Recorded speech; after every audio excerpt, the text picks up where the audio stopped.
Bismillahirrahmanirrahim. Assalamualaikum warahmatullahi wabarakatuh. Perkenalkan, nama saya Zeni Silvia Putri. Hari ini saya akan menjelaskan tentang penginderaan jauh. Penginderaan jauh merupakan suatu ilmu pengetahuan dan teknologi untuk memperoleh, mengolah, dan menganalisis suatu data untuk memperoleh karakteristik objek tanpa menyentuh langsung atau berkontak langsung dengan objek tersebut. Nah, contohnya simpelnya kayak gini. Ini bumi. Kita ingin tahu daerah karakteristik objek dari daerah X ini. Nah, kita bisa lihat dengan menggunakan teknologi satelit. Nah, satelit ini membawa kamera. Nah, kamera ini bisa melihat objek dari jarak jauh tanpa menyentuh langsung dengan objek yang ini yang ada di bumi. Jadi kita pengen tahu misal di daerah X, di daerah Y, di daerah Z, kita nggak perlu ke sana. Jadi kita bisa menghemat biaya biar tahu di situ ada apa dan karakteristiknya itu kayak gimana gitu. Nah, jadi penginderaan jauh itu merupakan suatu ilmu pengetahuan dan teknologi untuk memperoleh karakteristik dari objek ini tanpa berkontak langsung dengan objek tersebut.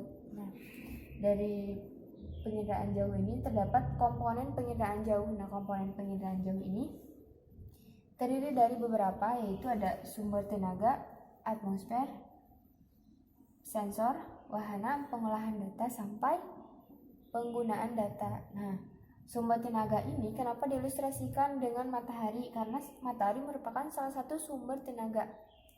Sumber tenaga yang alami yaitu matahari. Nah, sumber tenaga alami di sini disebut sistem pasif. Matahari. Nah, ada sistem aktif, yaitu ada elektromagnetik.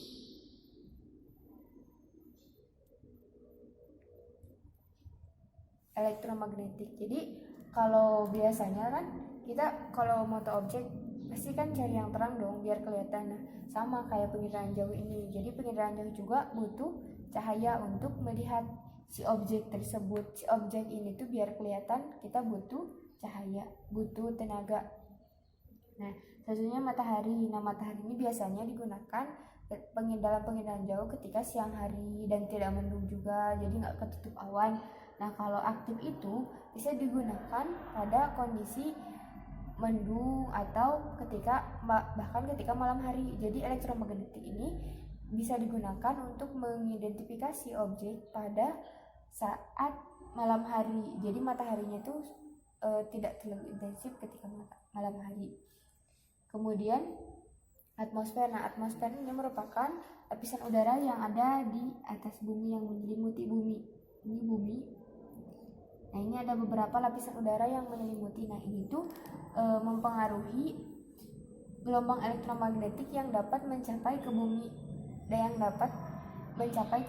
Jadi ke objek ini tuh dipengaruhi oleh si atmosfer ini dari elektromagnetik ini tuh. Nah, dari objek ini kemudian memantulkan dari cahaya matahari atau cahaya elektromagnetik kemudian dipantulkan ke sensor. Nah, sensor ini merupakan alat perekam dari objek yang kita ingin tahu. Nah, sensor ini dibawa oleh wahana. Jadi wahana ini merupakan alat untuk membawa sensor. Sensor itu alat perekam. Nah, dari sensor ini yang tadi mengambil data-data objek ini kemudian diolah.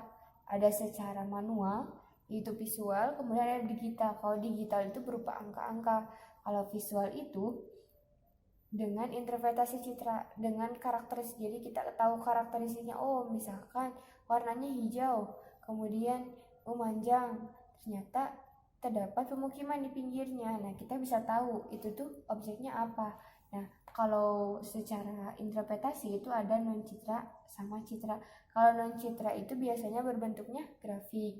Kalau citra biasanya berbentuknya gambar-gambar yang bisa diidentifikasi. Nah, hasilnya itu nanti digunakan oleh manusia, lembaga, dan lain sebagainya. Jadi banyak banget fungsi dari citra ini yang dihasilkan oleh penginderaan jauh. Terima kasih. Assalamualaikum.